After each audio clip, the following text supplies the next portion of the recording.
Hello friends, સ્વાગત છે તમારા બધાનું મારી ચેનલમાં.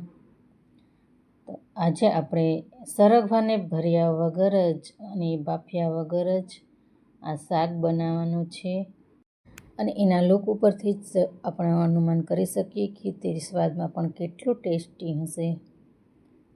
તો આ શાક આપણે કોઈ પણ જાતની ઝંઝટ વગર એકદમ ઇઝી અને સરળ રીતે બનાવીશું. તો ચાલો શરૂ કરીએ.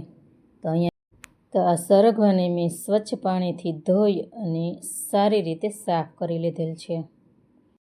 અને હવે તેના ઉપરના જે ભાગ હોય તે બંને બાજુથી રિમૂવ કરીશું અને આ રીતે ટુકડામાં કટ કરી લઈશું. તો આ રીતે મેં બધા જ સરગવા ટુકડામાં કટ કરી લીધેલા છે. હવે મિક્સર જારમાં થોડો ચણાનો લોટ અને મગફળીના દાણા અને સફેદ તલ લઈ અને તેની ઢાંકણ ઢાંકીને ક્રશ કરી લઈશું. તો આપણું આ ક્રશ થઈને મસાલા માટેનું મિક્સર રેડી છે. હવે એક પેનમાં તેલ ગરમ કરવા માટે રાખેલું હતું, તેમાં જીરું નાખીશું અને જીરું સતળાય એ પછી તેમાં ડુંગળીની પેસ્ટ નાખી દઈશું. તો હવે આ જીરું સતળાઈ ગયું છે તો તેમાં ડુંગળીની પેસ્ટ નાખી દઈશું અને તેને પણ સારી રીતે ચલાવી અને સાતળી લઈશું.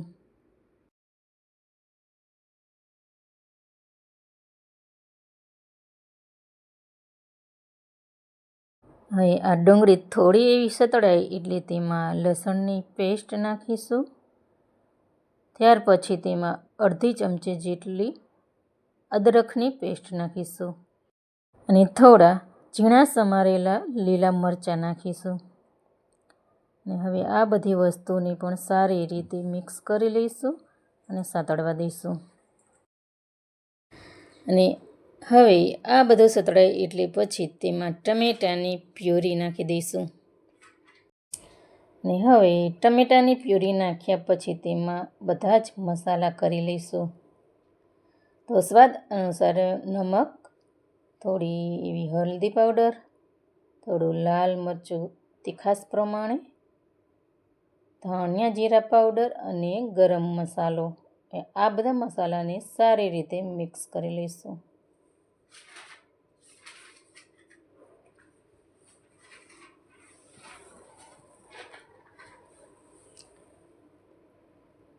મસાલાને મિક્સ કરી લીધા છે. તો હવે તેમાં આપણે આ સરગવાની શીંગો એડ કરી દઈશું અને તેને પણ સારી રીતે મસાલા સાથે મિક્સ કરી લઈશું. તો છે ને એકદમ સરળ રીત, સરગવાની શીંગોને આ રીતે મસાલા સાથે મિક્સ કરીને ચડવા દેવાથી શીંગોનો સ્વાદ એકદમ બરકરાર રહે છે. તો હવે તેમાં થોડું એવું પાણી એડ કરીને સારી રીતે મિક્સ કરી લઈશું અને થોડી વાર ઢાંકીને ચડવા દઈશું. તો લો ગેસ ઉપર 10 મિનિટ બાદ મેં સબ્જીને ઓપન કર્યું છે. તો તમે જોઈ શકો છો કે સરગવો અડધો બફાઈ ગયો છે. તો હવે આ કન્ડિશન પર જે મગફળી, તલ અને બેસનનું મિક્સર તૈયાર કરેલું હતું તે મિક્સર હવે આપણે સબ્જીની ઉપર જ આ રીતે પાથરી દઈશું અને તેને હલાવ્યા વગર જ ઢાંકણ ઢાંકી અને 5 મિનિટ માટે કૂક થવા દઈશું, જેથી કરી સરગવો આપણો કૂક થઈ જાય અને મસાલો પણ કૂક થઈ જાય. તો હવે જોઈ શકો છો કે 5 મિનિટ બાદ મેં ઓપન કર્યો છે તો તે કૂક થઈ ગયો છે. અને જો કૂક ન થયું હોય તો થોડી વાર હજુ રહેવા દે અને તેને કૂક કરી લેવાનું છે. આપણે હવે સરગવાની શીંગને પણ ચેક કરી લઈશું.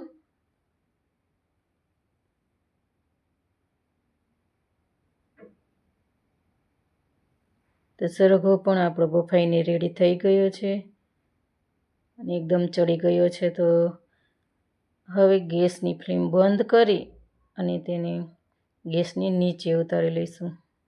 તો ભર્યા વગર જ અને બાફ્યા વગર જ એકદમ સરળ રીતે આપણું આ સરગવાનું શાક સ્વાદ બરકરાર સાથે સર્વ કરવા માટે રેડી છે. તો હવે આપણે તેને સર્વ કરી લઈશું.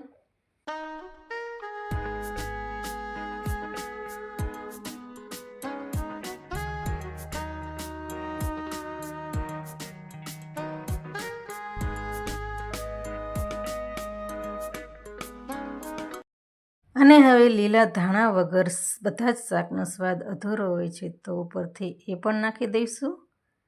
તો તમે પણ સરગવાનું શાક આ રીતે જરૂરથી ટ્રાય કરજો. અને અંતમાં વિડીયો ગમ્યો હોય તો લાઈક, શેર અને સબસ્ક્રાઈબ કરી દેજો, જેથી અવનવા નોટિફિકેશન મળતા રહે અને આપણે પણ મળતા રહીએ. તો હવે મળીશું અગલા वीडियो अगली रेसिपी के साथ.